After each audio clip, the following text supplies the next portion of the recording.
필립의 새한방에 오신 여러분 반갑습니다. 오늘도 저 필립은 구독자분들과 방문해주신 분들을 위해 재미있고 시원한 사연을 준비했습니다. 그럼 바로 읽어보도록 할게요. 안녕하세요. 약국에서 근무하고 있는 30대 초반의 약사이자 멋진 남편과 귀여운 딸아이를 둔 평범한 아내이자 엄마입니다. 지금 제 모습을 보면 아주 평범하고 무탈해 보이는데 이전에 경악할 일을 당했어요.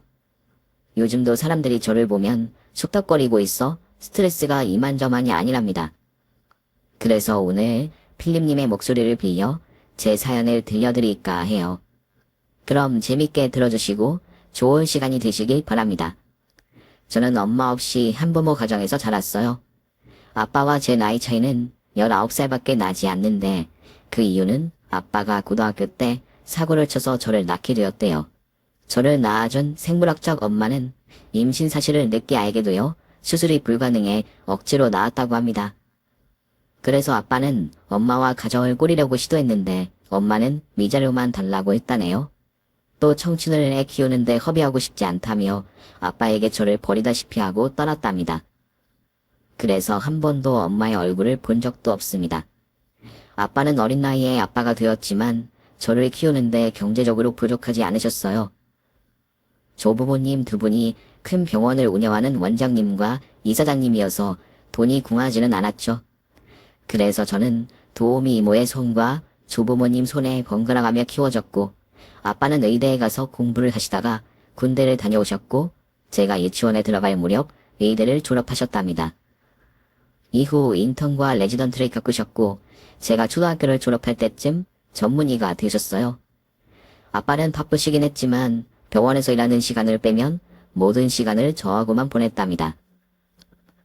덕분에 넘치는 사랑을 받고 자라서 구김살 없이 나름 착하게 큰 것 같아요. 이후 세월이 흘러가며 장래를 계획하고 있었는데 의사는 마음에 가지 않았어요. 공부도 엉덩이에 종기가 날 정도로 해야 하고 잠도 거의 자지 못하고 환자들을 돌보는 아빠를 봐왔으니 의사는 절대 하고 싶지 않았답니다. 그래서 전 조부모님과 아빠의 직업과 연관이 있는 걸 하기로 마음먹었고 약사라는 꿈을 고등학교 때부터 가졌어요. 다행히 식구들은 제 꿈을 반대하지 않고 오히려 응원해 주셨습니다. 그래서 가고 싶은 약대를 정해놓고 수능 준비를 했죠. 저는 공부 말고는 다른 취미가 없었기 때문에 약대를 가는 건 그리 어려운 일이 아니었습니다. 대학을 졸업하고 약사 자격을 받게 되자 아빠가 저에게 일자리를 주셨습니다. 바로 조부모님에게 물려받은 병원 1층 약국에 운영권을 주셨답니다. 처음부터 너무 큰다리인 것 같아 거절을 해봤지만 아빠는 믿을 만한 사람이 당신의 병원 밑에서 약국을 운영해 주시길 바라셨어요. 이에 감사한 마음으로 제안을 받아들이게 되었고 아주 큰 약국의 대표가 되었습니다. 제가 손끝이 야무지고 기억력이 좋아서 처방전을 쓱 보기만 하면 누구보다 빨리 약을 조제하는 능력이 있었어요. 직원으로 있는 약사들이 처음에 저를 낙하산이라고 무시했는데 제가 모든 약을 통째로 외우고 있는 데다 효능과 부작용을 환자들에게 서슴없이 읊어드리는 걸 듣게 되자 아무도 저를 무시하지 못했답니다. 여기까지 들어보시면 금수저로 태어나 무슨 고민과 사연이 있을까 하고 궁금해하실 분들이 계시겠죠? 저는 뚱뚱하고 못생긴 데다 남자와 손도 잡아보지 못한 모태 솔로입니다. 이성을 보면 눈을 내리깔고 기피할 정도로 수줍음이 많기도 하죠. 약국에 멋진 청년이 들어오면 제가 약을 짓지 못하고 직원에게 넘겨버릴 정도였어요.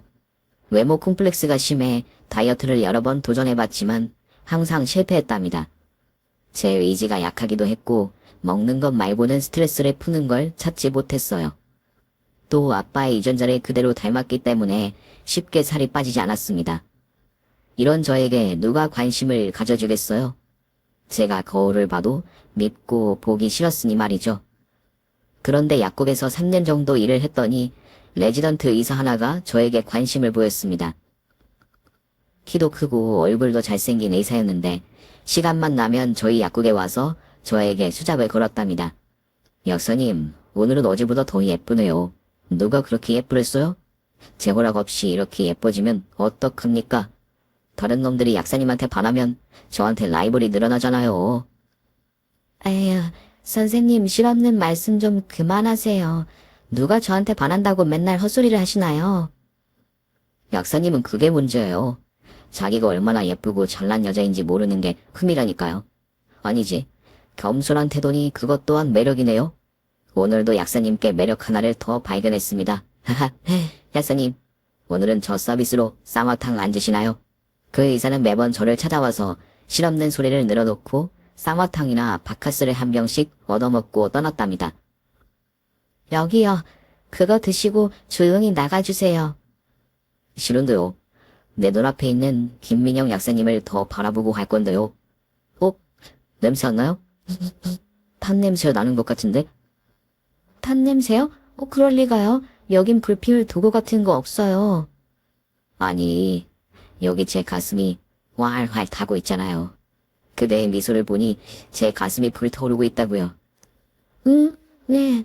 선생님, 자꾸 이런 식으로 저 놀리면 재밌으세요? 소문을 듣자 하니 바람둥이라고 하던데 치마만 두르면 어떤 여자에게든 찝쩍거리시나 봐요? 제 말에 쌍화탕을 마시던 그 남자가 사례가 들려 끄억 소리를 내며 쌍화탕을 뱉었습니다. 그딴 소리를 시끄러요. 제가 바람둥이라고요? 하루 20시간을 병원에서 지내고 있는데 어떻게 여자를 만나요? 약사님, 다른 놈들이 하는 말은 다 저를 질투해서 그런 거예요. 제가 인물이 좀 출중하다 보니 여자 간호사들에게 조금 인기가 있어 시세 많은 거라고요. 어찌되었든 전 이주승 선생님한테 관심 없으니까 제발 그만 좀 찾아오세요. 실없는 농담도 그만하시고요. 이런, 오늘도 제 진심을 몰라주시는군요. 알겠습니다. 내일 다시 그들을 만나러 오리라. 피스. 그 선생님의 말투까지 싼티가 나서 바람둥이가 아니어도 호감적으로 느껴지지 않았습니다. 그런데 이상한 건 이성 기피성이 있는 제가 편하게 눈을 보고 말하는 남자가 이주순 선생님이 유일하다는 거예요. 환자 의사 할 거 없이 젊은 이성만 보면 온몸이 떨려서 아무 말도 못하는데 희한하게 그 선생님만 보면 하는 말을 다 받아치고 충고까지 했답니다. 그 선생님은 하루에 3번을 찾아와 농담 같은 고백을 하며 저와 사귀자고 했어요. 모태솔로이자 제 자신이 어떤 외모를 가지고 있는지 절실하게 알고 있는 저로서는 이게 그냥 단순한 장난으로만 들렸답니다. 또 다른 여성 인턴과 레지던트가 약국에 들러 저에게 이주승 선생님을 조심하라고 일렀어요. 여자 올린 게 한두 번이 아니라는 말을 하기도 했고 저에게 접근하는 게 병원장인 아빠 덕을 보고 싶어 그러는 거라 설명하더군요. 저도 바보가 아니라 그 말을 충분히 이해해서 이주승 선생을 피하겠다고 대답했습니다. 그래서 다음에 또 이주승 선생이 찾아왔을 때 인사도 하지 않고 안쪽으로 들어갔어요. 약사님, 김민영 약사님 어디 계세요?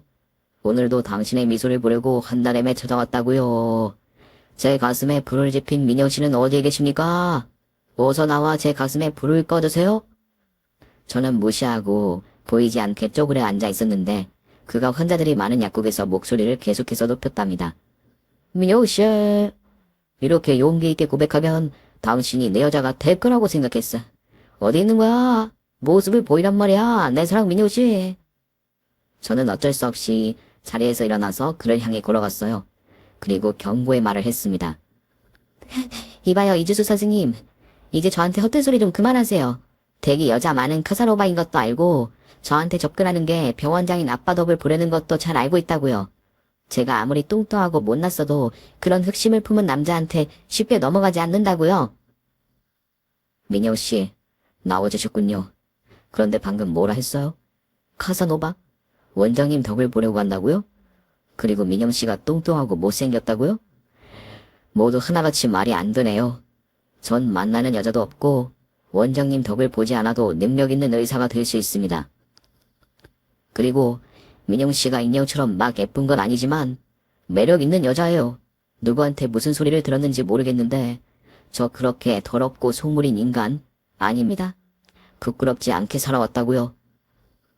무슨 말을 하든 전 이주승 선생님이랑 잘 될 일이 없어요. 매일 이렇게 찾아오는 거 부담스럽습니다. 제발 그만 좀 오세요. 제가 싫으세요? 전 민영 씨도 저한테 관심이 있는 거라 생각했는데, 뭐 민영 씨가 그렇게 진지하게 말씀하시니 마음을 접도록 하겠습니다. 그런데 전 한 번도 농담인 적 없었어요. 모두 진심이었다고요. 그럼 이만 가볼게요. 귀찮게 하지 않을 테니 좋은 사람 만나세요. 제가 똑부러지게 말해서 그런지 그가 저를 포기하겠다는 말을 남기고 약국을 나가버렸습니다. 저를 여자로 봐주고 관심을 가져준 게 유일한 남자여서 그런지 아주 조금 아쉽긴 하더라고요. 그래서 이주승 선생은 약국에 다신 찾아오지 않았습니다. 진심이라는 말이 진짜였는지 하는 생각이 들기도 했고, 제가 뜬 소문을 듣고 괜한 오해를 한 건 아닐까 하는 생각이 들었어요. 여하튼 저와는 인연이 아니라고 확신했으니 그냥 잊어버리기로 했답니다. 그렇게 한 달이 지나고 비가 오는 저녁에 약국 문을 닫고 혼자 집으로 가는 길이었어요. 이른 시간이었는데도 칠흑같이 어두웠고 집으로 가는 골목이 외신연스러웠답니다. 그런데 제 뒤에 누군가 쫓아오는 소리가 들렸어요. 빗소리가 워낙 세서 착각한 줄 알았는데 제 뒤에서 남자 둘의 대화가 들렸답니다. 야, 앞에 멧돼지가 지나간다. 쿵쿵쿵. 바닥이 울리는 거겠지 않냐? 땅이 갈라질 것 같다고. 저녀는 뭘 처먹고 살길래 서로 저렇게 지룩디룩 찐 걸까? 야, 너 마른 게 고민이라고 했었지? 내가 가서 살찌는 비결을 좀 물어볼까? 오, 굿 아이디어. 가서 물어봐. 주식으로 뭘 처먹는지 말이야. 그런데 돼지 서로를 처먹는다고 하면 어쩌지? 두 남자의 대화가 제 귀에 꽂히자 소름이 끼쳤어요. 이런 말을 처음 들어본 건 아니었지만 어두운 거리에서 무서운 분위기에 조롱을 받아보니 기분이 역겹기도 하고 두려웠습니다. 저는 발걸음을 빨리 해서 두 남자와 멀어지려고 했는데 그들은 깔깔거리면서 거리를 좁혀 어느새 제 앞에 서 있더라고요. 눈이 쫙 찢어진 두 남자는 날카로운 이빨을 드러내며 저를 비웃고 있었습니다. 어이, 멧돼지냐나. 너 누가 그렇게 살지라고 했어? 너 때문에 바닥이 울려서 땅이 갈라지는 줄 알았잖아. 왜 이러세요? 저를 비키지 않으면 신고할 거예요. 이 돼지야나. 신고는 우리가 해야지. 너 때문에 눈이 썩어가는 거 안 보여? 야, 너 도대체 뭘 처먹길래 이렇게 살을 찐 거냐? 비법 좀 알려주고 가라. 내 친구 보이지? 얘가 먹어도 살이 안 찌는 체질이라 니년의 노하우가 좀 필요하다. 당신들 지금 날 희롱한 거 경찰서에 가서 다 알릴 거예요? 저기 CCTV 있는 거 보이죠? 증거도 있겠다. 제가 증언하면 당신 둘은 형사처벌을 받을 겁니다. 그랬더니 한 남자가 흥분해서 손을 높이 들어 올리더군요. 이 돼지야니 어디서 협박이야. 그냥 살찐 노하우는 알려주고 가면 될 것이지. 그 순간 제 뺨을 날리려던 남자의 손이 허공에서 멈추더군요. 누군가 뒤에서 그의 손목을 잡아챈 거였죠. 그리고 뒤로 팔이 꺾인 채 사정없이 두들겨 맞았답니다. 너무 어두워서 누가 저를 도와주는지 몰랐지만 안도의 한숨을 내쉴 수 있었습니다. 용감한 남자는 두 남자를 맨손으로 때려 눕히고 제대로 응징해 주었어요. 잠시 후 그의 목소리가 들렸습니다. 여사님, 근처로세요? 저예요, 이주승. 네, 이주승 선생님이요? 어머, 어떻게 저인 줄 알고 도와주신 거죠? 아, 저희 이모댁이 이 근처거든요. 겨우 밥이 질려서 밥 얻어먹고 나왔는데 저 멀리서 눈부시게 아름다운 민영 씨를 보게 된 거죠. 그런데 이 거지 같은 새끼들이 괴롭히는 것 같아 한달음에 달려왔습니다. 이놈의 새끼들, 감히 내 사랑에게 행패를 부려?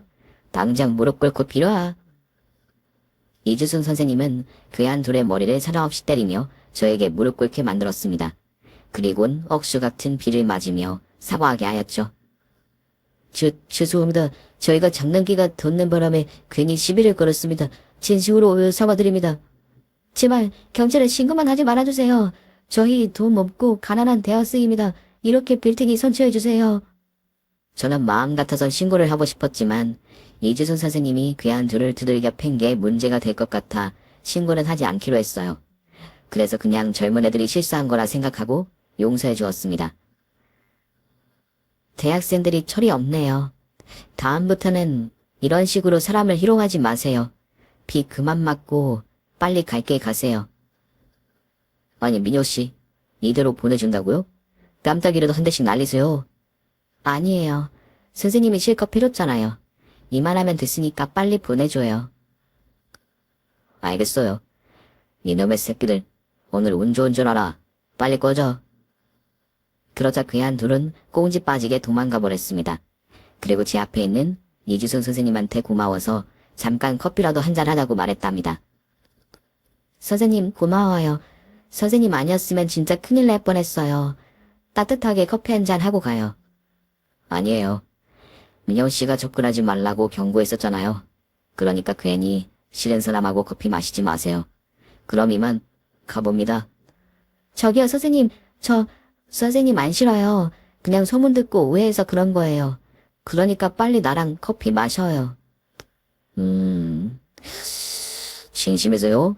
그럼 제가 카사노바도 아니고 병원장 딸이어서 꼬시는 게 아니란 걸 믿으세요? 네, 믿어요. 제가 진짜 큰 오해와 신뢰를 했어요. 지난번에 했던 말은 진심으로 사과드릴게요. 그렇다면야 커피 마시러 갑시다. 그럼 오늘 우리부터 1일? 지금 이 상황에서 농담이 나오세요? 정말 알다가도 모를 사람이네요. 그렇게 저와 선생님은 근처 카페에 들어가 처음 몸을 녹이며 커피를 마셨습니다. 그리고 선생님이 또 고백하는 바람에 민망해진 상황이 찾아왔어요. 그런데 저를 진심으로 좋아해주다 못해 위험에서 구해줬으니 거절할 이유가 하나도 없었습니다. 소문이 안 좋긴 했지만 제가 직접 겪어본 것도 아닌데 판단하는 건 무리라고 생각했죠. 그래서 그날 선생님과 사귀기 시작했답니다. 남자친구는 제가 오해하고 있던 게 맞았어요. 일편단심 민들레의 매너뿐만 아니라 인성까지 훌륭했어요. 그동안 이런 남자를 왜 밀어내고 있었는지 제 자신이 이해가 되지 않을 정도였습니다. 그래서 전 마음을 열고 주승 씨를 진심으로 사랑하게 되었고 몇 달 뒤부터는 헤어나오지 못할 정도로 깊이 빠져버리고 말았답니다. 2년 동안 달콤하고 화끈한 연애를 했고 곧 결혼 이야기가 흘러나왔습니다. 주승 씨는 저를 처음 본 순간부터 부부의 연을 맺을 줄 알았다며 결혼을 당연히 하고 싶다고 말했답니다. 저는 아직 29밖에 되지 않아 조금 이르다고 했는데 그이가 매일같이 결혼해달라고 졸라대는 바람에 결혼을 결심하게 되었어요. 그래서 아빠한테 주승 씨를 소개해드렸습니다. 그런데 아빠는 주승 씨의 소문을 들어서인지 매우 크게 놀라셨답니다. 아니, 네가 사귄다는 남자가 이주승 선생이었어? 응, 아빠. 주승 씨는 진짜 좋은 사람이야. 병원에 도는 소문은 죄다 헛소문이라고. 그러니까 질에 반대할 생각은 하지 말아줘. 듣기로는 이 선생이 울린 여자가 한 트럭이라고 하던데 그게 진짜 헛소문인가? 자네가 말해보게. 원장님, 아니 아버님, 저 레지던트 3년 차입니다. 제가 병원에서 20시간을 붙어있는데 여자 사기세가 어디 있겠어요. 인턴 때는 지금보다 더 바쁘게 공부하느라 병원 밖을 나가본 적이 없다고요. 그런 소문이 왜 났는지 모르겠지만 저는 정말 억울합니다. 제발 믿어주세요. 아빠는 주승 씨의 진심이 깃든 눈동자를 한참 동안 노려보셨어요. 거짓인지 진실인지 구분하려고 하시는 것 같았죠. 그렇게 한 5분이 지나자 아빠가 저에게 다시 물으셨습니다. 내가 자네를 믿어도 될지 모르겠어. 아무리 진심이라고 해도 사람들의 입방아에 오르는 사람을 바로 허락해줄 순 없다고. 그러니 생각할 시간을 좀 주게. 아버님, 얼마든지 기다리겠습니다. 민영이와 결혼할 수만 있다면 1000년도 기다릴 수 있다고요. 그렇게 주승 씨는 예의 바른 태도로 인사를 드리고 떠났습니다. 아빠는 그이가 떠나고 저에게 결혼을 말리셨어요. 평소 건들거리는 것도 마음에 들지 않고 여자 간호사들과 히덕거리는 걸 여러 번 보셨다며 아무래도 사윗감으로는 안 되겠다고 하셨죠. 저는 주승 씨를 변호하는 말을 늘어놓으며 아빠를 설득했습니다. 성격이 좋고 인물이 좋아 인기가 많은 건데 그걸 좋지 않은 시각에서 보셔서 그런 거라고 했죠. 그러니 긍정적인 마음으로 다시 살펴보라고 부탁드렸어요. 아빠는 알겠다고 대답을 하시고 일주일이 넘는 시간 동안 주승 씨에 대해 알아보기도 하셨고 병원 생활을 지켜보셨답니다. 그런데 아빠도 당신이 오해하고 있던 게 맞았다며 주승 씨가 좋은 사람인 걸 인정하셨어요. 그만큼 소문이라는 게 무섭기도 하고 사람을 현혹시킨다고 덧붙이셨습니다. 그래서 저희는 곧 양가 부모님을 모시고 상견례를 치르게 되었어요. 예비 시부모님은 바라는 게 없으니 그저 저와 남편이 행복하게 살기만을 바라신다 하셨습니다. 다른 집안 같았으면 개인 병원을 차려달라, 교수 자리 알아봐달라 하며 비즈니스식으로 말씀하셨을 텐데 주순 씨 부모님은 소박하고 매우 다정하셨습니다. 그렇게 주순 씨와 결혼식을 올리고 신혼을 시작했어요. 신혼집은 남편이 작게 시작하자며 저희 집안의 도움을 받지 않았습니다. 그리고 혼수도 집에 맞게 적당히 준비하게 되었어요.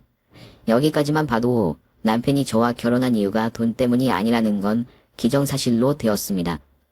저희 부부가 결혼한 지 얼마 지나지 않아 기쁜 소식이 들려왔습니다. 저를 홀로 키우고 여자를 한 번도 만나지 않았던 아빠가 인연을 만났다고 하셨어요. 니들한테 부끄럽지만 애비가 결혼하게 생겼구나. 아빠, 그게 정말이야? 너무 잘됐다. 예전부터 아빠가 좋은 여자 만나서 결혼하길 바랐는데 이제야 그 소원이 이루어졌네? 아버님, 축하드려요. 그럼 아버님 댁에서 살림을 차리시는 건가요? 아니, 아내들 사람도 의사인데 내가 그쪽으로 들어가기로 했네. 민영이가 결혼했으니 그 여자가 있는 부산으로 내려가려고. 이건 나이 먹고 참 부끄럽구만. 네? 아버님, 그럼 병원은 어떻게 하시려고요? 글쎄, 아직 생각 중이네. 병원을 어떻게 해야 할지 고민을 좀 해봐야겠어. 그러자 남편 입가에 의미심장한 미소가 보였습니다. 마치 아빠의 병원에 물려받을 생각을 하는 것 같았어요. 저는 잘못 본 건가 싶어 아빠와 헤어지고 그이에게 물어봤습니다. 당신 아빠 병원 물려받고 싶어. 아까 좋아하는 것 같던데? 응? 아니야. 그럴 리가 있나. 나는 아직 전문의도 아닌데 어떻게 아버님 병원을 넘보겠어? 그런데 아버님이 다 내려놓고 병원을 나가시면 내가 운영해야 하지 않을까 싶은데 당신 생각은 어때? 그래도 좋긴 하지만 병원 운영은 이사님이 있어서 말이야. 에이, 아무리 그래도 가족이 물려받아서 운영하는 게 낫지. 여보, 나 의사 그만하고 병원 운영자로 살아보는 건 어떨까? 당신 이제 보니 야망이 그대 큰 남자였네? 소박하게 시작하자고 해서 욕심이 없는 줄 알았더니. 아니다. 사람이 욕심을 갖는 건 당연한 거지. 나중에 아빠한테 잘 이야기해서 당신 자리를 얻어보는 것도 나쁘지 않겠어. 역시 당신은 날 이해해주는구나. 이게 다 나 혼자 잘 먹고 살려는 게 아니라 당신이랑 둘이 더 행복해지고 싶어서 생각하고 있던 거야. 이해해줘서 고마워. 그의 약간 시커먼 속을 알게 되었는데 실망하진 않았어요. 그래서 남편은 병원에서 한 달이 차지할 생각으로 매일같이 미소가 가득했답니다. 한 달 뒤 아빠가 결혼식 날짜가 나왔다며 저와 남편을 초대했어요. 그 자리에는 저의 새엄마가 되실 분도 나오셨습니다. 그런데 어찌나 예쁘시던지 눈동자에서 빛이 났답니다. 우와, 진짜 예쁘세요. 의사 선생님이라고 들었는데 꼭 영화배우 같으세요. 에이, 아니에요. 민영 씨야말로 매력이 철철 넘치는 아가씨 같아요. 아빠를 닮아 미소도 온화한 게 너무 보기 좋아요. 제가요? 저를 예쁘게 봐주는 사람은 아빠를 제외하고 제 남편하고 새어머니뿐이네요. 아무튼 칭찬 감사합니다. 그리고 이제부터는 편하게 말씀 놓으세요. 진짜 딸처럼 대해주시면 좋겠어요. 그럼 그럴까? 민영이 네가 얼마나 착하고 순수한지는 아빠한테 이야기 많이 들었어. 아빠가 그런 말씀을 하셨어요? 저 별로 착하지 않은데. 앞으로 착하게 살아야겠네요. 남편도 새엄마께 정중하게 인사를 드리고 축하의 말씀을 전했습니다. 그리고 네 사람이 한자리에 앉아 식사를 했답니다. 그런데 새어머니가 식사 도중에 아빠의 이야기를 꺼내셨습니다. 아, 민영이란 이서방도 아는지 모르겠네. 이 사람이 병원에 내려놓고 부산에서 나와 같이 살기로 했어. 우리 병원에서 같이 일하기로 했는데 알고 있었나? 네, 대충 알고는 있었어요.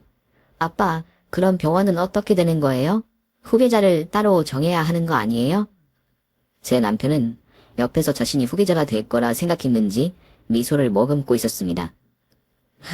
아버님, 후계자는 아무래도 가족이 되어야 하겠죠? 제가 아직 부족하긴 하지만. 그 순간 아빠가 남편의 말허리를 자르고 말씀하셨습니다. 병원은 말이야. 누구에게도 물려주지 않을 거야. 내가 그동안 여러 생각을 하다가 취약계층을 위한 무료 병원으로 바꿀 생각이네. 이 도시에는 돈이 없어서 많은 환자들은 넘쳐나는데 병원비가 무서워서 치료받지 못하는 노인들, 취약한 사람들이 많더라고. 그래서 그런 사람들을 위한 천사병원으로 바꿀 생각이야. 병원 운영은 자선사업가이자 봉사단체의 대표인 박달래라는 수녀님이 운영하실 거야. 아, 그렇다고 걱정할 건 없네. 의사들은 똑같이 월급 받으면서 일할 수 있으니까 말이야. 저는 아빠의 말씀에 감동을 해서 박수를 보내드렸어요. 아빠, 그런 생각을 어떻게 했어? 진짜 너무 훌륭해요. 그럼 저도 약국에서 환자들에게 무료로 약을 나눠드리면 되는 거지? 그렇게 해야 할 거야. 그래도 따로 월급은 지급할 거니까 크게 걱정할 건 없다. 어쩜 아빠는 그렇게 멋진 일을 우리한테 왜 알려주지 않은 거야? 그냥 서프라이즈 해줄 생각이었지. 민영아, 아빠 자랑스럽지? 이수봉 전에 표정은 왜 그러나? 그 순간 남편 얼굴을 봤는데 조금 화가 난 표정이었어요.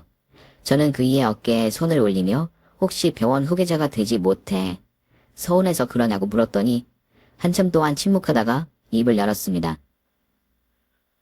아, 아버님, 병원을 자선단체로 보내버린다는 말씀이시죠? 돈 없고 가난한 사람을 돕는다는 게 어려운데 대단하시네요. 그럼 저는 어떻게 하실 거죠? 그게 무슨 소린가? 자네는 지금 알아서 잘하고 있지 않나? 내가 도울 일이 뭐가 있다고 그런 말을 하는 건가? 아니, 제가 아버님 사위인데 아무것도 해주지 않고 부산을 가신다는 건 좀 그렇지 않나요?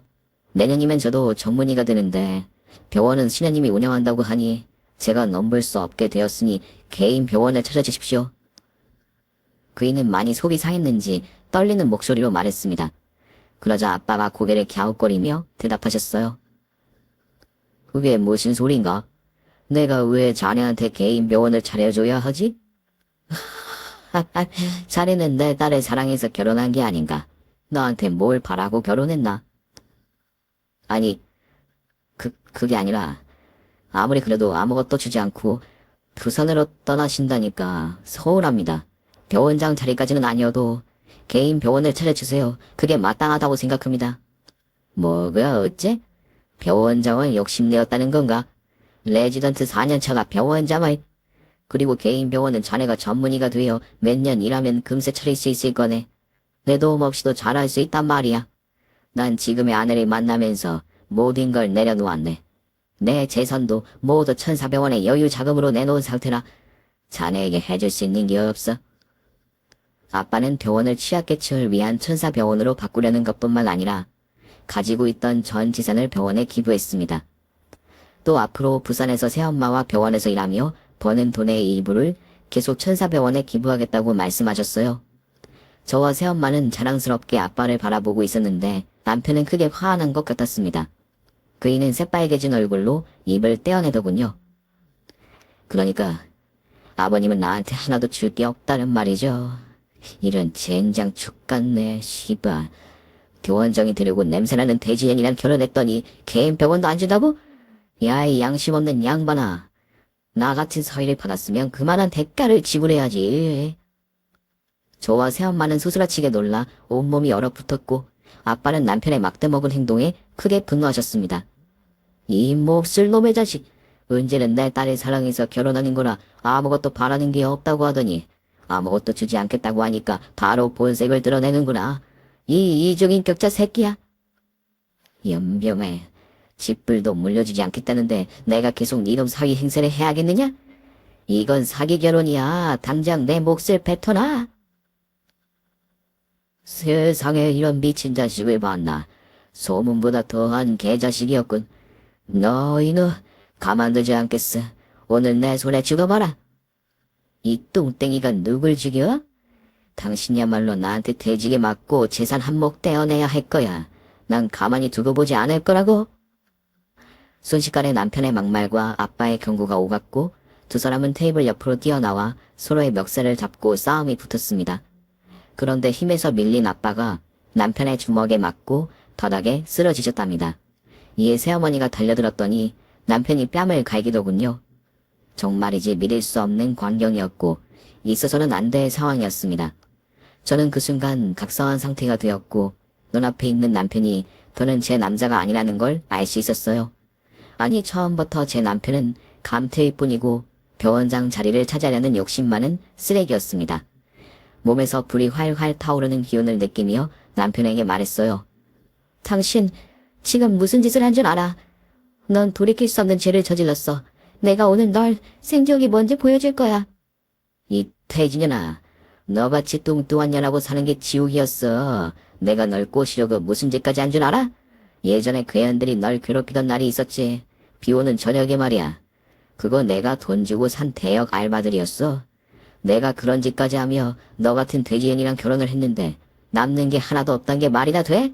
그리고 나야말로 가만히 있지 않을 거야. 니들 부녀 때려 죽이고 돼지 같은 니네라고 돼지우리에서 억지로 참아가며 살았던 시간을 보상받고 말겠어.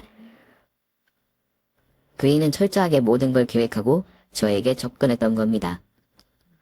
그리고 제가 앞에 말씀드리지 않은 게 있는데 저는 초등학교 때부터 중학교 때까지 씨름 선수로 활약했어요.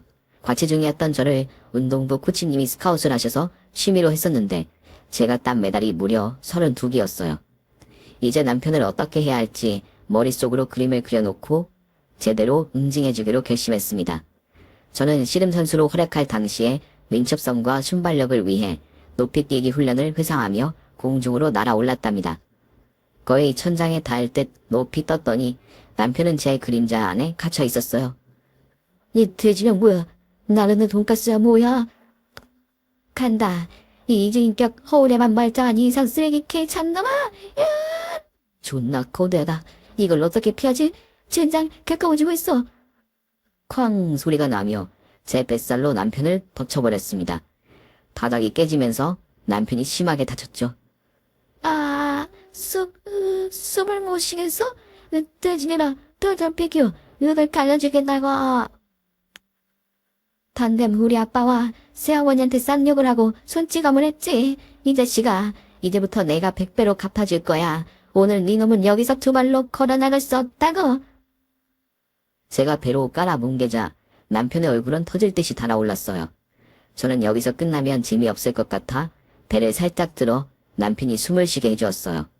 그리고 바닥에서 일어나 뒤집기, 호미거리, 밭다리, 들배지기로 바닥에 연타로 쑤셔 박아주었습니다. 남편은 산송장이 되어 말을 잃었고 눈의 초점도 흐려졌더군요. 이 기자씨가 다시 말해봐. 아까처럼 우리 아빠 엄마한테 똑같이 해보라고. 그이는 침을 질질 흘리며 외계어를 내뱉더군요.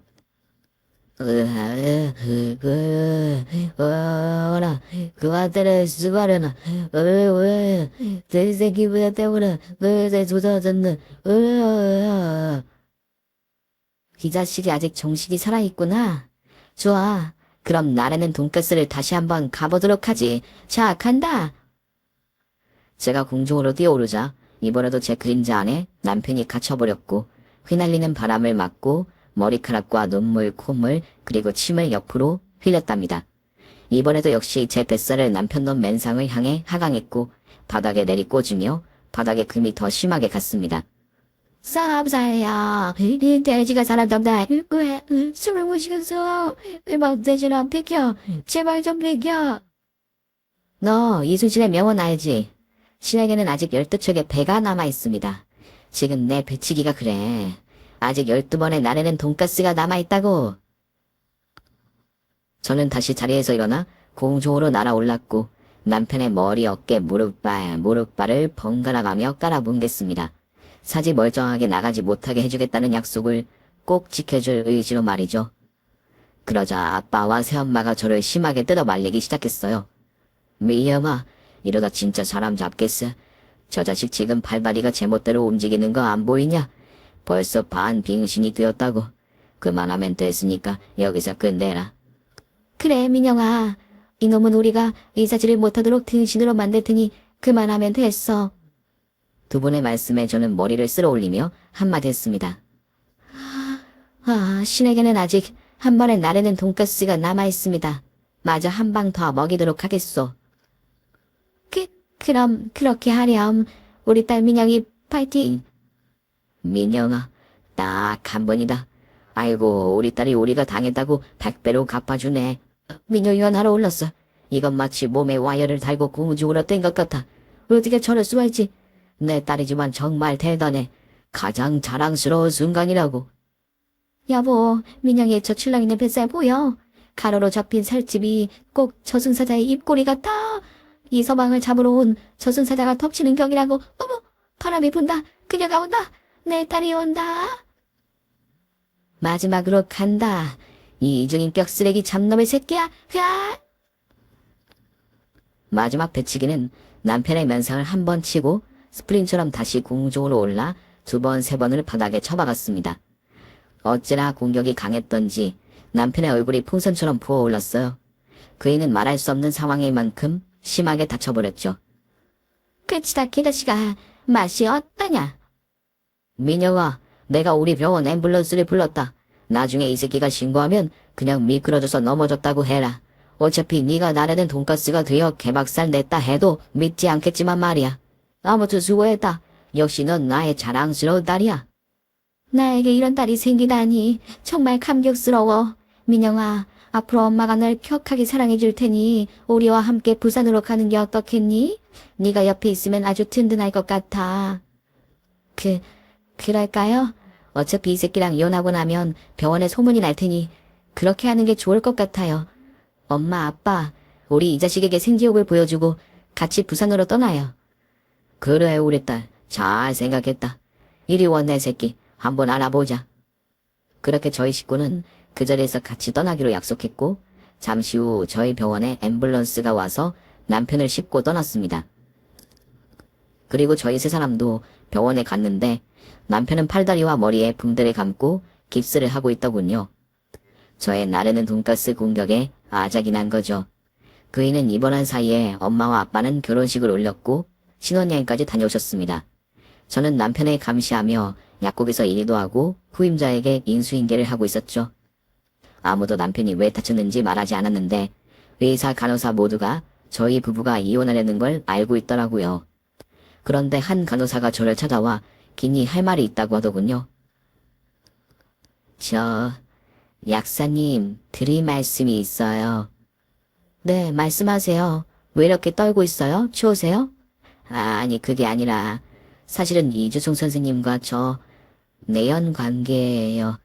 약사님 몰래 연애하고 있었습니다. 그걸 고백하는 이유가 뭐죠? 나한테 돼지게 맞고 싶어서 환장했어요? 그게 아니라 제가 얼마 전에 임신했는데 이주송 선생이 아이를 낳지 말라고 경고하더라고요. 저는 진심으로 이주송 선생님을 사랑하고 있었고 약사님과 곧 이혼한다는 말을 철석같이 믿고 있었어요.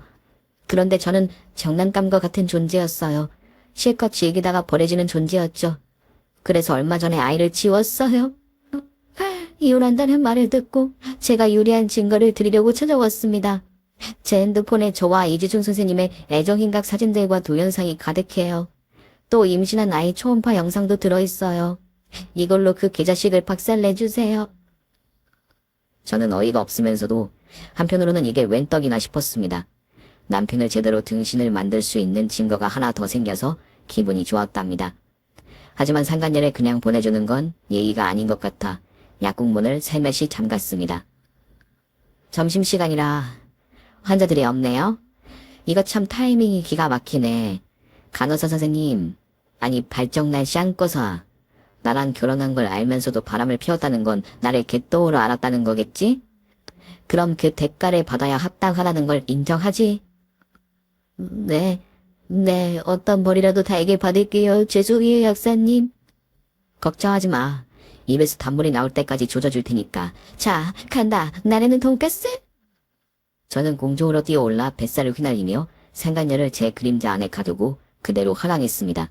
상간녀가 여리여리한 여인이라서 그런지 제 뱃살 공격 한 번만에 얼굴뼈와 팔다리가 부러지고 말았답니다. 더 날아오르려고 했는데 진짜 송장을 치를 것 같아 단 한 번의 공격으로 끝내버렸어요. 저는 남편의 외도 증거로 이혼 소송을 했습니다. 남편은 식당에서 저에게 다한 썰을 풀었는데 판사님이 피식 웃으며 그게 말이 되느냐며 세상에 저런 몸집의 여자가 공중을 어떻게 날아오를 수 있느냐고 말씀하셨습니다. 그래서 판사님은 남편이 거짓말쟁이에 더럽고 추악한 바람둥이임을 알고 거액의 위자료를 명령하셨어요. 남편은 가지고 있던 재산을 탈탈 털어서 저에게 위자료를 주었고 무일푼의 상태에서 다시 시작해야 했답니다. 하지만 의사 생활도 더 이상 못하게 되었습니다. 새엄마의 친척 여럿이 의사협회에 있는 분들이었는데 새엄마의 입김으로 전문의 자격을 딸 수 없게 만들었습니다. 인턴부터 레지던트 마지막까지 올라왔는데 허송세월을 보내고 만 거죠. 그이는 아무것도 못하는 드미신 신세라는 걸 깨닫고 의사 옷을 벗게 되었고 병원에서 퇴출당했습니다. 그래서 의료 쪽 일을 다시 도전하려고 제약회사에 취직했는데 이번에도 새엄마의 입김으로 어떤 의사도 남편의 약을 사지 않았어요. 결국 몇 달의 세월을 고생했지만 돈 한 푼 벌지 못하고 나와버렸답니다. 그래서 그이가 선택한 직업은 번듯한 외모로 할 수 있는 술집 접대 부인 아빠방 선수로 나가기 시작했대요. 거기서 여자를 꼬셔서 등쳐먹는 걸 공사 친다고 하던데 그이가 돈 많은 아줌마한테 공사를 치려다가 아줌마 남편한테 걸려서 뼈도 못 치를 만큼 맞았다고 하더군요. 그 남자는 조폭이었고 술집을 관리하는 책임자이기도 했어요. 그래서 남편은 아빠방에서도 일하지 못하고 쫓겨났다네요. 진짜 인생이 바닥이고 쓰레기 그 자체 아닌가요? 지금의 그 인내는 달동네 지하 새방에 들어가서 지낸다고 합니다. 할 수 있는 일이 알바밖에 없어서 나이 처먹고 변변치 못한 돈을 벌며 연명하고 있다네요. 이 정도면 생지역이 뭔지 잘 알겠죠? 저 잘한 거 맞죠? 판단은 여러분이 해주셨으면 좋겠습니다. 아, 저는 지금 부산에서 부모님과 잘 지내고 있는데 따로 살고 있어요. 제가 재혼을 했기 때문이죠. 새엄마 병원에서 일하는 남자 간호사였는데 저에게 호감을 표시해서 인연이 되었답니다. 그런데 지금 남편은 이혼남이 아니라 총각인데다 모태솔로라고 했어요. 제가 이혼녀라 연신 거절하다가 저도 모르게 언젠가부터 그 일을 좋아하고 있더라고요. 그이는 제가 아무리 많이 먹고 살찐 몸을 가지고 있어도 사랑스러운 눈으로 봐주었습니다. 자기 취향이 저처럼 푸근한 체격을 가진 여자라네요. 그래서 2년 정도 연애를 하고 재혼에 꼴이 냈답니다. 그리고 곧바로 임신을 하게 되었고 얼마 전 건강한 딸아이를 순산했어요. 몸조리를 마치고 엄마가 딸아이를 봐주는 시간에 글을 쓰게 되었죠. 제 사연 꽤 재미있었죠? 마지막은 해피엔딩이 되었으니 다행이죠. 그럼 제 가족이 행복하고 무탈하게 잘 살 수 있도록 많은 댓글로 응원을 보내주시면 진심으로 감사하겠습니다. 그럼 저는 이만 돌아가 보겠습니다. 오늘의 사연이 재밌었다면 구독과 좋아요를 꼭 눌러주세요. 저는 내일도 변함없이 신박하고 스릴 있는 사연을 가지고 돌아오겠습니다. 모두 안녕히 계세요.